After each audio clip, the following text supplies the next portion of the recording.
Hello friends, আজকে বানাবো নারকেল এবং দুধ দিয়ে দারুণ স্বাদের আইসক্রিম।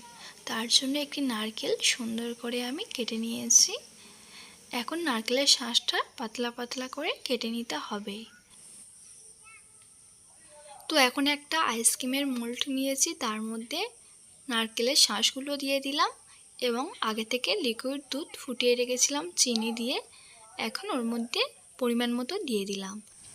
এখন আইসক্রিমের কাপগুলো সুন্দর করে সেট করে নেব।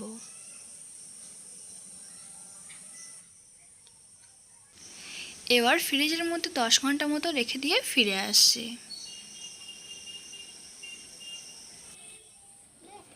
তো বন্ধুরা, দেখতেই পেলেন খুব কম সময়ের মধ্যে এরকম বাড়িতে খুব সুন্দর আইসক্রিম বানানো যায়।